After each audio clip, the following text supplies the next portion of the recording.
I saw a story this week on CNN about a minister in Gainesville, Florida, who has declared September 11th of this year Burn the Quran Day.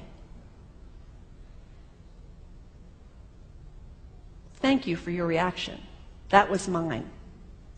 This guy is a minister at a non-denominational church called the Dove World Outreach Center. He said all kinds of disparaging, insulting, inaccurate things about Islam that I'm not going to repeat from this pulpit. His message is about hate and fear, and I can assure you there is nothing in the Gospels, there is nothing in the teaching of Jesus Christ that says anything about burning the holy texts of other traditions. It is not there. The proposed burning of the Quran is obscene. It is not the work of peace. It is not the work of understanding. It is not the work of building bridges. It is insanity. Now, the good news is there are a lot of groups, a lot of churches, even the National Association of Evangelicals, who are condemning this action and urging the church to cancel their event.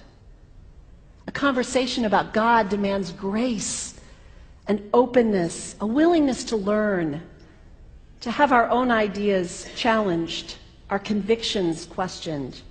These are the hallmarks of humility.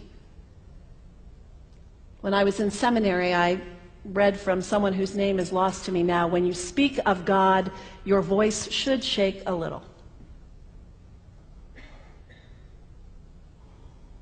You know, Jesus had no time for religious know-it-alls. He saved some of his harshest criticism for church leaders, for the Pharisees, the religious leaders who were so certain about who was out and who was in, who was holy and unholy, clean and unclean. Jesus was forever taking all this religious certainty and turning it on its head. And we can only imagine what Jesus would have said about Pastor Terry Jones and his Burn the Quran campaign. I think he would say, this has got to stop. Followers of Islam believe that the Quran is a collection of revelations received by the Prophet Muhammad from God about 1400 years ago. They believe that Muhammad was the last of a series of prophets and teachers and messengers that included Adam, Moses, Jesus, Abraham, all names revered by us as well. The word Islam means peaceful surrender to the will of God. The Quran was written at a time when the Muslim people were being driven from their homes, persecuted, and killed. The Old Testament was written at a time when Jewish people were being driven from their homes, persecuted, and killed. And religious scholars will tell you that most holy scriptures have stories of war and violence in them.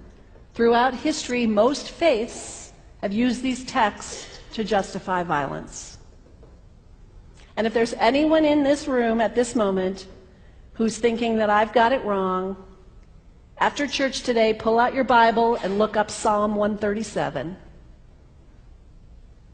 And you'll see that our own text has passages that can make us uncomfortable.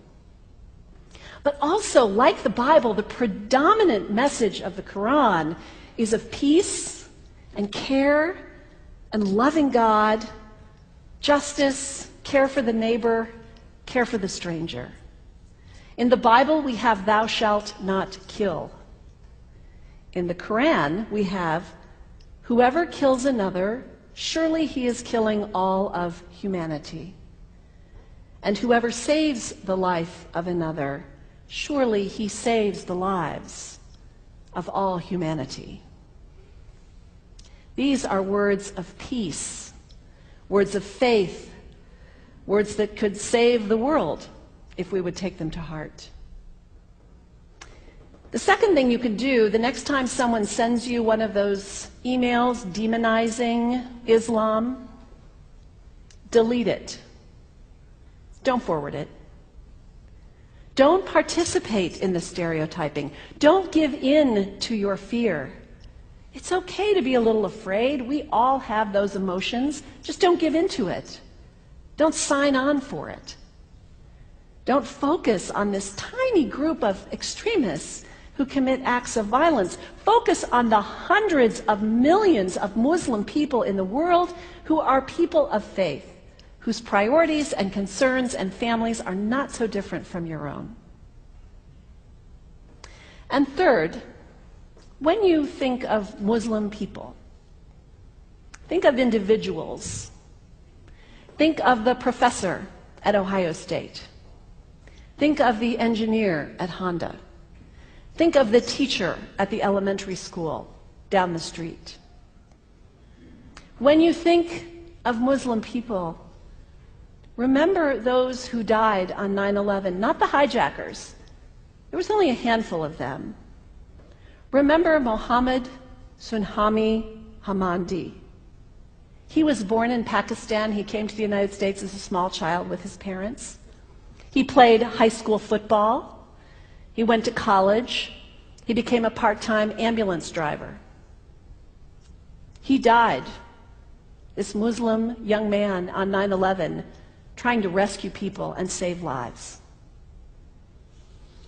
When you think of Muslim people, remember Mohammed Salahuddin Cloudhurry. He was a waiter at Windows on the World, which was at the top of the World Trade Center. He died that day. His wife had their baby 2 days later. When you think of Muslim people, remember Rama Salih. She was a woman, 28 years old. Her neighbors described her as fun and outgoing and generous.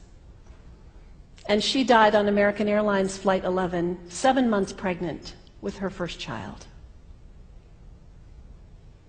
Remember the founder of the Islamic Circle of North America, who worked in the World Trade Center and also died on September 11th.